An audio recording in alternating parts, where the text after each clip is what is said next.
Hai guys, hari ini aku akan share ke kalian persiapan yang bisa kalian lakukan sebagai murid SMA ataupun sebelum kalian mulai kuliah aktuaria.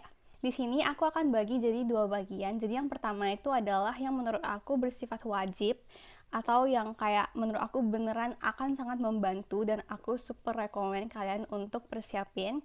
Dan yang bagian kedua adalah yang menurut aku tidak wajib atau iya, kalau misalnya kalian mau belajar akan membantu, tapi kalau enggak juga enggak, bukan masalah yang besar. Oke, untuk bagian pertama, untuk persiapan yang menurut aku wajib, yang pertama adalah yang menurut aku paling penting, ini adalah untuk matematika. Matematika di aktuaria itu sangat penting, jadi matematika yang kalian pelajari selama SMA. Nggak ada topik spesifik di kelas matematika SMA yang menurut aku kalian bisa fokus, tapi kalian harus terbiasa dengan alur penyelesaian soal dan masalah-masalah di matematika. Ntar pas kalian kuliah jurusan aktuaria, itu bakal ada banyak soal-soal yang banyak persamaan matematikanya. Dan ketika kalian menemukan persamaan atau soal matematika yang seperti itu, kalian harus ada kayak semangat untuk menyelesaikan persamaan matematika seperti itu. Jadi kalian nggak boleh kayak, oh my god ini caranya panjang banget, pusing gitu. Ya mungkin boleh sedikit tapi nggak boleh sering-sering. Jadi kalian harus adalah tipe yang udah terbiasa menyelesaikan soal-soal matematika. Untuk yang kedua, ini juga menurut aku sangat penting, yaitu programming. Aku tahu nggak semua sekolah SMA ada pelajaran programming. Kalau misalnya kalian pas di SMA atau SMP nggak pernah ada pelajaran programming, menurut aku kalian boleh les atau kalian belajar sendiri. Kalau les menurut aku lumayan banyak teman-teman aku yang les programming, aku lumayan sering ketemu. Tapi kalau belajar sendiri juga menurut aku bisa banget. Zaman sekarang apalagi programming itu tuh materinya udah banyak di luar sana, udah banyak di internet. Daftar course-course yang gratis atau yang berbayar juga boleh.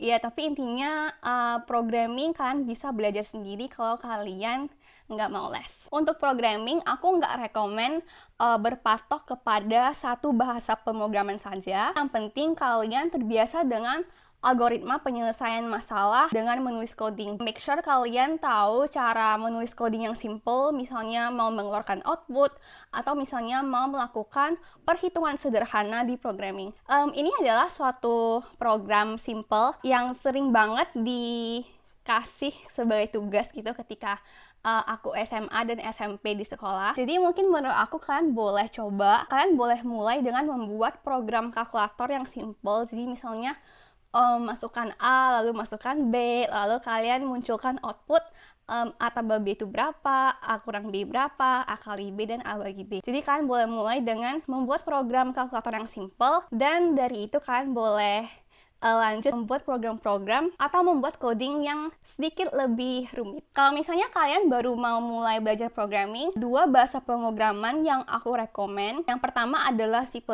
dan yang kedua adalah Python. Kedua bahasa pemrograman ini tidak begitu sulit untuk mulai. Kalian boleh consider dua bahasa pemrograman itu kalau misalnya kalian mau belajar sendiri. Kalau untuk di aktuaria UGM, itu kita lebih banyak menggunakan bahasa pemrograman R atau R Programming atau R Studio. Lalu untuk bahasa pemrograman yang sering aku temukan ketika aku magang, menurut aku ini sebenarnya tergantung kalian jadi aktuaris di divisi apa. Tetapi sebagai pricing actuary, aku banyak menemukan kita butuh pemrograman dengan bahasa pemrograman VBA atau VBA yang ada di Excel. Menurut aku itu tidak begitu rumit. Kalau misalnya kalian paham dengan basics programming untuk bahasa seperti C++ atau Python, aku yakin kalian akan tidak susah untuk belajar bahasa pemrograman untuk yang R dan juga VBA. Untuk yang ketiga, menurut aku ini juga lumayan penting dan ini adalah bahasa Inggris. Mungkin ini bukan hanya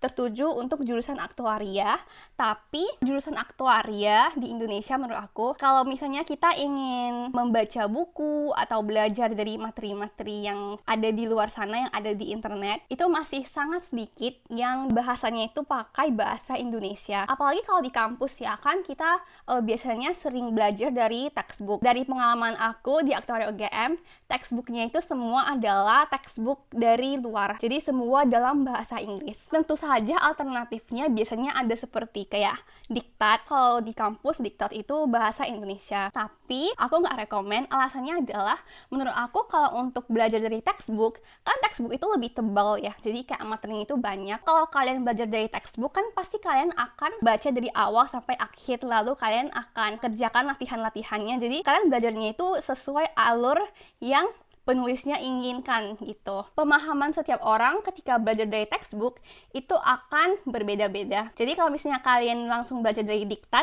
itu berarti kalian akan belajar sesuai dengan alur dan pemahaman orang yang bikin diktat itu. Supaya kalian bisa memahami materi-materi dari textbook untuk aktuaria, aku sangat rekomen kalian belajar bahasa Inggris. Bahasa Inggrisnya juga tidak perlu yang super mahir, yang super lancar. Yang penting kalau kalian baca textbook, kalian bisa paham dengan isi textbook itu. Nah, yang keempat atau ini adalah yang terakhir untuk kategori yang wajib, ini adalah Microsoft Excel. Semua software Microsoft itu penting untuk kuliah. Khususnya untuk jurusan aktuaria, Microsoft Excel itu sangat penting. Jadi ketika kalian mulai kuliah di aktuaria, kalian udah harus terbiasa dengan Microsoft Excel. Ketika belajar ilmu aktuaria di kampus, kan pastinya banyak materi-materi yang butuh hitungan. Karena hitungannya banyak, akan lebih cepat dan lebih gampang kalau misalnya kalian bisa menggunakan Microsoft Excel. Terlebih lagi ketika kalian magang, apalagi kalau kalian magang sebagai actuary, itu akan sangat banyak menggunakan Microsoft Excel. Perhitungan-perhitungan dasar di awal itu semua akan menggunakan Microsoft Excel dulu. Lalu kalau misalnya mereka ingin develop program yang lebih bagus daripada yang sebelumnya, baru mereka akan develop program sesuai dengan yang udah dibikin di Microsoft Excel tersebut. Jadi aku sangat rekomen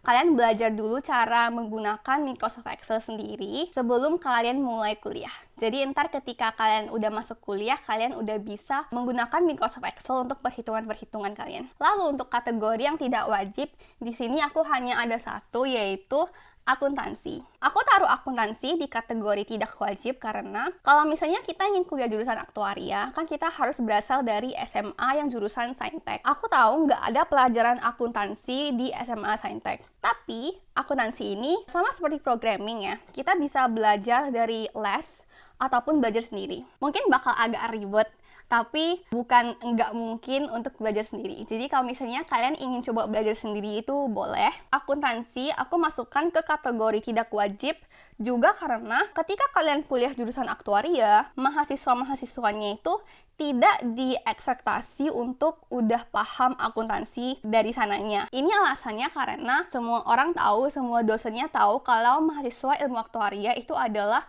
dari SMA Saintek dan nggak ada pelajaran akuntansi di SMA. Jadi ketika kuliah, untuk mata kuliah akuntansi itu semuanya akan dijelaskan dan kalian akan belajar akuntansi itu dari yang paling awal. That's all untuk persiapan masuk jurusan aktuaria menurutku. Semoga video ini membantu kalian, apalagi untuk kalian yang belum mulai kuliah dan kalau misalnya kalian ingin mulai persiapan dulu biar ada head start, video ini boleh kalian jadiin referensi dan semoga video ini membantu. Makasih udah nonton dan see you in the next video. Bye!